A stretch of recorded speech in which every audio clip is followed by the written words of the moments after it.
அல்லாஹ் நமக்கு கொடுத்த இந்த வாழ்வு இருக்கும் பொழுதே, ஹயாத் இருக்கும் பொழுதே, உடல்ல ரூஹ் இருக்கும் பொழுதே நாம் அதிகமாக அமல்கள் செய்து கொள்ள வேண்டும். இந்த உலகத்தில் நம்ம பணத்தை சம்பாதிக்கிறோம், வீட்டை சம்பாதிக்கிறோம், புகழை சம்பாதிக்கிறோம், மக்கள் செல்வங்களை சம்பாதிக்கிறோம். இதுவெல்லாம் அல்லாஹ் மறுமை நாள்லையோ அல்லது நம்ம கபிரிஸ்தானுக்கு போனதுக்கு பிறகு அல்லாஹ் கேட்க மாட்டான். கபரில் கேட்கப்படுகிற மூன்று கேள்விகள் தான். மர் ரப்புக, உன்னுடைய ரப்பு யார்? மன் நபியுக, உன்னுடைய நபி யார்? மா தீனுக, உன்னுடைய மார்க்கம் என்ன என்பதாக கேட்கப்படும். அவ்வளவுதான்.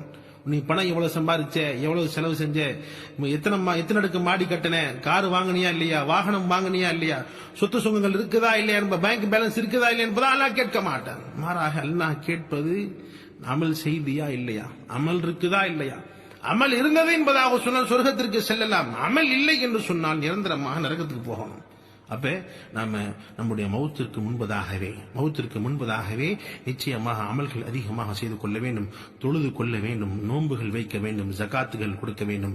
நம் மீது பணம் இருக்கிறது என்பதாக சொன்னால் ஹஜ் செய்து கொள்ள வேண்டும். நிச்சயமாக நம்முடைய ஈமானில் உறுதியாக இருக்க வேண்டும். அல்லாஹ் நம்மிடத்தில் கேட்கிறது, அல்லாஹ் நம்மிடத்தில் விரும்புறது ஒன்னே ஒண்ணுதான், அமல் நாம் செய்திருக்கிறோமோ இல்லையா, அல்லாஹ் நம்ம சரியா வழங்கணுமா இல்லையா, ரசூல் ஸல்லல்லாஹு அலைஹி வஸல்லம் சுன்னத்துகளை சரியாக பேணணுமா இல்லையா, இதுதான் அல்லாஹ் எதிர்பார்க்கிறான். எனவே கபரில் இதுதான் கேட்கப்படும். கபர்ல பணத்தை பற்றிய, உலகத்தில் நீங்க வாழ்ந்த வாழ்க்கையை பற்றி கேட்கப்படாது. மாறாக அமல் செய்தீர்களா இல்லையா, அல்லாஹ்வை வணங்குகிறீர்களா.